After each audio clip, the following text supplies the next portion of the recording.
Ninguém está preparado para se deparar com angústias, dores, traumas. A verdade é que muitas pessoas sabem que está enfrentando os problemas e que tem problemas lá debaixo do tapete, mas elas não querem levantar o tapete. Então, a psicoterapia vai ajudar essa pessoa? Não. Por quê? Porque ela não quer ser ajudada. A pessoa que quer ser ajudada é aquela pessoa que fala assim: olha, eu tenho um problema, mas eu não estou preparada para mexer nesse problema. Então, vamos começar pela parte superficial. E às vezes essa pessoa, ela já está num nível de consciência de que de maturidade emocional e psicológico. Ela tem a autoconsciência já. Mas a pessoa que vai para a psicoterapia que não tem essa consciência, mas ela sabe que tem coisa errada, mas ela não tem essa consciência de que é o tempo dela e ela precisa respeitar o tempo para ela poder mexer nas dores, nas angústias dela, ela chega na terapia e ela sai falando que a terapia não funciona. Porque ela chega na terapia, ela senta e ela espera que a psicóloga, o psicólogo fale. Que a psicóloga, o psicólogo adivinhe o que ela está vivenciando, o que ela está presenciando, o que ela está experienciando na vida dela. E aí, quando o psicólogo não adivinha, porque a gente não temos um adivinhão no bolso e nós não adivinhamos a vida de ninguém, nós as escutamos, né? A vida por si só ela fala, mas às vezes a gente precisa ouvir a verbalização.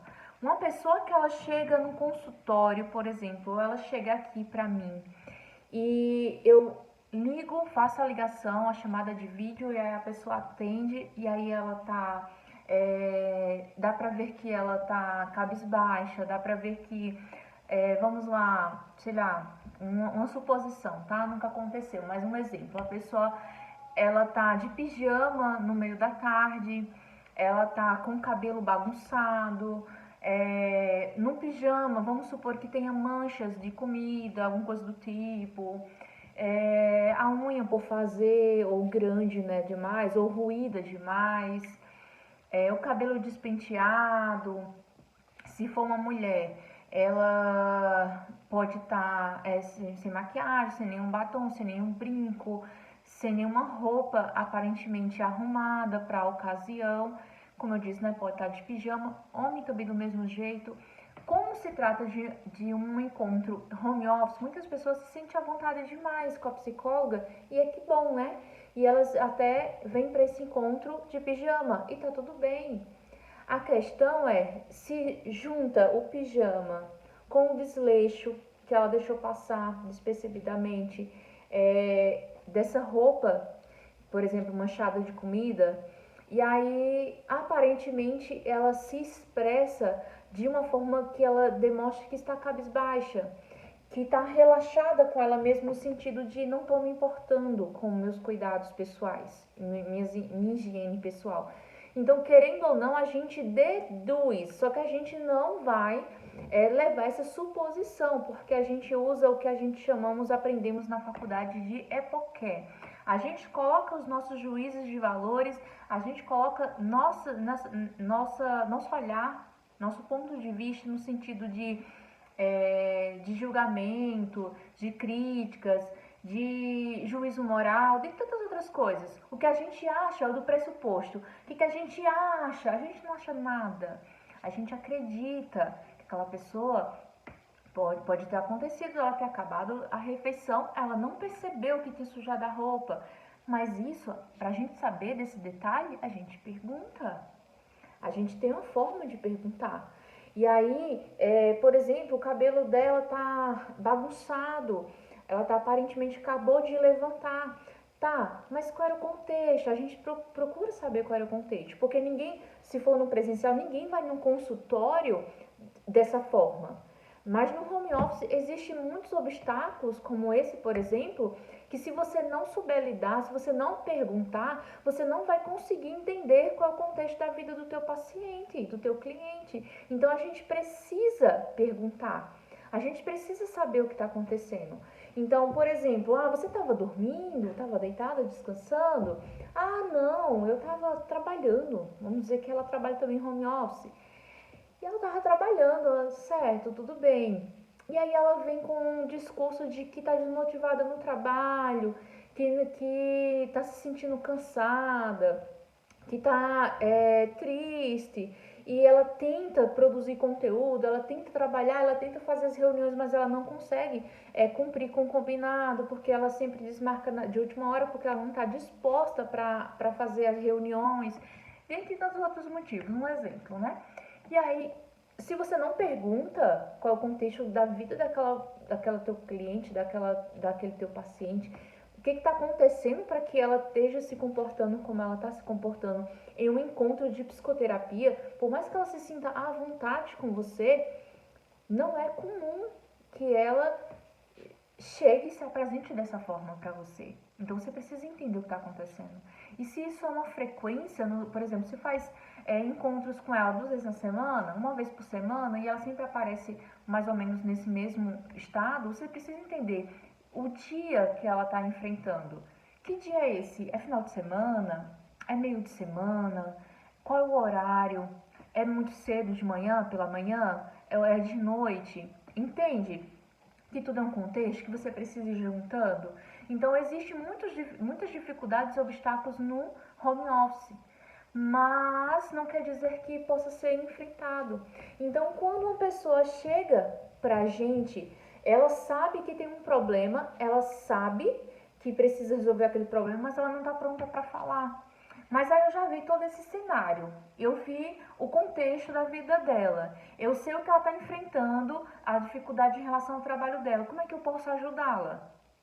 Primeiro, a gente vai deixar ela preparada para ela tocar no que angustia ela, para ela trazer para a psicoterapia o que faz com que ela se sinta tão desconfortável, tão desmotivada em relação ao trabalho, em relação de fazer as reuniões. É a aparência dela, porque um dos motivos principais pela qual as pessoas evitam a câmera é a aparência. Então, o que está acontecendo? Baixa autoestima? Entende que aí a gente já puxa um gancho, mas quem vai trazer isso é o teu cliente, é o teu paciente, não é você. Então, é importante que nesse encontro que você faz com essa tua paciente, teu cliente, você consiga entender qual é o momento dela para ela trazer o problema que está debaixo do tapete. Porque se ela não trouxer, você também não pode só impor para ela. Não funciona dessa forma. E não é assim que esse problema vai ser solucionado. E você não pode simplesmente dizer, ó, o problema está aqui e tu resolve desse jeito. Não, ela tem que descobrir qual é o caminho com o teu auxílio, com a tua ajuda.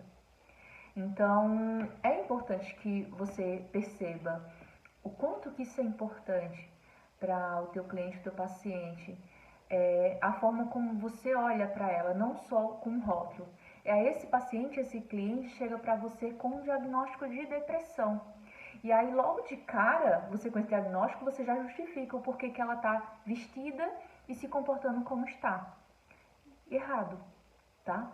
Nem todo mundo que tem depressão, ela se comporta de forma desleixada com a sua própria higiene pessoal e sua própria aparência, tá?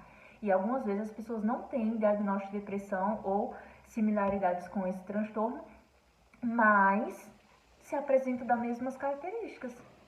Os mesmos sinais são os mesmos. E às vezes ela só quer, por exemplo, como posso dizer, um salto de autoestima, por exemplo. E às vezes o problema não é um transtorno, é uma dificuldade mesmo que ela tem, uma timidez, uma vergonha, sabe? Então é importante que você entenda e você investigue, você consiga compreender qual é a pilar desse teu paciente, a pilar no sentido de problema, qual é o problema central, qual é a pilar que esse teu paciente está estruturando todas as outras dificuldades. Mas para você encontrar, você precisa entender o contexto. Primeiro você escuta, primeiro você aprende com o teu paciente, teu cliente, e aí depois você ensina, entende? Então, assim, para você que é terapeuta, já trabalha há algum tempo com pacientes, com clientes, com consultantes, é interessante que você cada vez mais busque se aperfeiçoar nesse quesito, de você estar sempre buscando melhorar esse seu relacionamento em home office, esse seu relacionamento de forma remota com o teu cliente, teu paciente, mas não colocando ele dentro desse quadrado, sabe? Dentro desse padrão. E não é a mesma coisa de você atender um paciente presencial. Não é a mesma coisa. Muita gente fala assim, é até melhor, tal. Existem as dificuldades, existe, mas você precisa estar não só adaptada ao mundo digital, mas também estar atenta à vida que esse teu paciente, teu cliente está te mostrando através da tela. Porque nem tudo que você vê é real. Entende? Por exemplo, eu posso estar de pijama agora, só que a parte de cima você só vê, vamos dizer assim, a parte mais formal, mais arrumada. Ou aparentemente estou com o cabelo meio úmido, por exemplo, acabei de sair do banho, mas será? E se eu estivesse numa piscina? Ou se eu tivesse acabado de chegar do mercado e tomado um chuva no caminho? Então você não sabe do contexto se você não pergunta, se você não fala. Mas não é falar no sentido de supor. Não, você não tem que supor nada. Você tem que perguntar com clareza. Isso é a chave. É as perguntas que vão te guiar na tua, vamos dizer assim, na sua terapia. Então, é importante que todo psicoterapeuta, ele entenda que um diagnóstico não define uma pessoa.